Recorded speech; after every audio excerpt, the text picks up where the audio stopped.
Bonjour Didier Carretero. Bonjour. Vous êtes adjoint au maire du Canet, conseiller départemental des Alpes-Maritimes. Une réunion du groupe majoritaire du conseil départemental s'est déroulée ce jeudi dans un contexte de tension liée à la présence d'Éric Ciotti et des membres de l'UDR à l'intérieur de cette majorité. Vous avez demandé son exclusion lors de la dernière séance plénière. Finalement, le groupe majoritaire reste le même. Votre intervention a-t-elle fait un flop ? Ce que j'avais demandé, c'était effectivement que deux groupes soient formés. Un groupe présidé par Charles-Ange Ginesi, que je soutiens, puisque je soutiens le travail, bien entendu, de l'ensemble des conseillers départementaux auprès du président, mais également un groupe pour Éric Ciotti et ses soutiens. Mais vous n'avez été absolument pas entendu. Vous êtes même particulièrement isolé sur cette demande. Comment l'expliquez-vous ? Il y a sûrement un malaise quand même pour certains dans notre groupe, dans les conseillers départementaux. Je peux pas vous répondre. Il faudrait leur demander directement. Moi, ce que je peux dire, c'est que j'ai une position claire. J'ai une règle, je suis engagé en politique depuis de nombreuses années, toujours dans une même direction et bien entendu, toujours dans un parti qui combat à la fois l'extrême gauche et à la fois l'extrême droite. Vous expliquez qu'il y a un malaise de la part de certains élus. Je vous propose d'écouter Éric Ciotti, qui fait partie donc de ce groupe majoritaire. Il était hier soir l'invité d'Azur Politique et ensuite je vous fais réagir. Nous sommes soudés, nous sommes amis, voilà. Et on ne se laissera pas déstabiliser cet après-midi, naturellement, à l'unanimité. Moins une personne. On a confirmé le fait que nous allons continuer à servir les Alpes-Maritimes. Nous sommes en phase sur la politique. Vous savez, cet après-midi, on a parlé assez peu de temps du débat politicien. On a porté notre budget, un budget qui va poursuivre le désendettement. Et avec les élus que vous citiez, j'ai d'excellentes relations. Il a d'excellentes relations avec beaucoup d'élus de la majorité. Tout va bien finalement ? Il n'y a pas eu de vote hier, bien entendu. Non, mais ça veut dire quoi quand il dit tout va bien, il ment, Éric Ciotti ? Ah non, je pense pas qu'il mente, c'est comme cela qu'il le voit. Moi, je reviens sur ma position qui est claire. J'ai un engagement de longue date. Je ne peux pas laisser ce groupe fonctionner de la même manière en ce qui me concerne, en tout cas. Qu'allez-vous faire ? Peut-être je serai suivi. Allez-vous quitter ce groupe majoritaire ? Aujourd'hui, je réserve encore ma réponse, ma position. J'ai plusieurs options qui s'ouvrent à moi. Quelles sont ces options ? Comme je vous le dis, de toute façon, je soutiens la politique du président Charles-Ange Ginesi. Vous évoquez des options. Quelles sont ces options ? Je ne rentrerai pas dans l'opposition.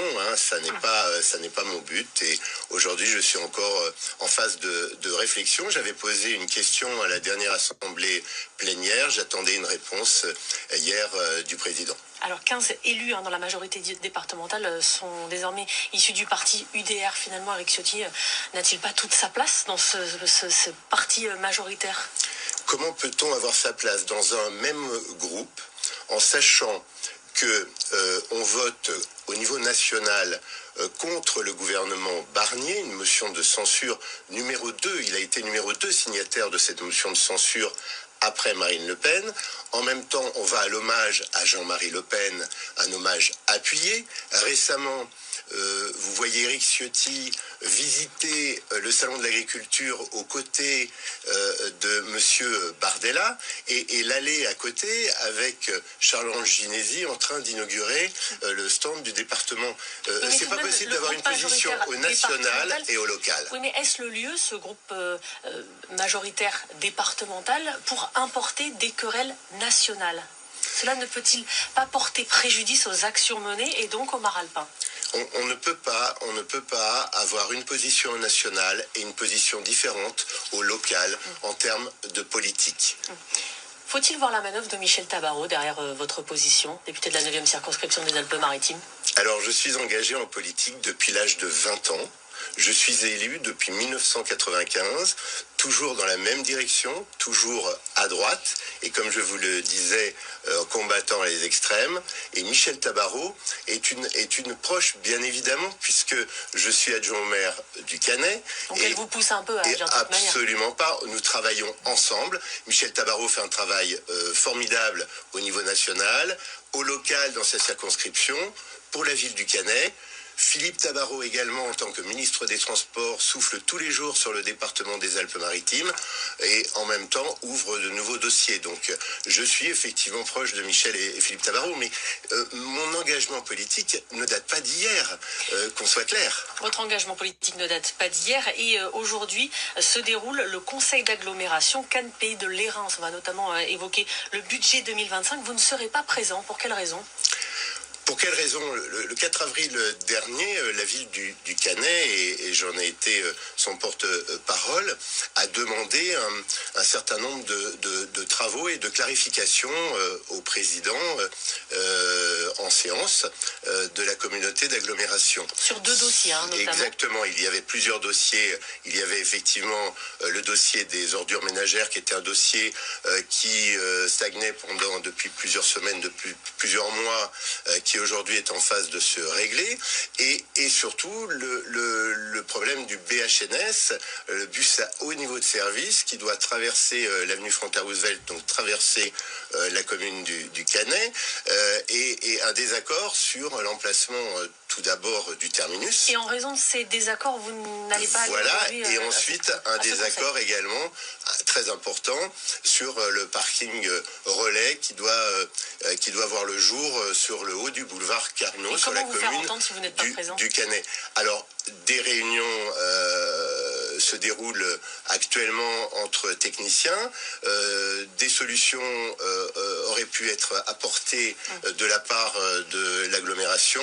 Aujourd'hui, ça n'est pas encore le cas. J'espère que nous allons évoluer et j'espère que nous allons trouver un terrain d'entente. Simplement écouter le Canet, c'est tout ce que l'on demande. Écoutez le Canet, justement, le maire du Canet a plusieurs fois affirmé que la dotation financière accordée à sa commune était moins importante que celle de sa voisine, ce que réfute David Lisnard. Avez-vous des preuves à ce sujet ? Bien sûr, on a effectivement des éléments. Cela dit, nous avons effectivement une dotation que nous devrions avoir, que nous n'avons pas eu sur le dernier exercice.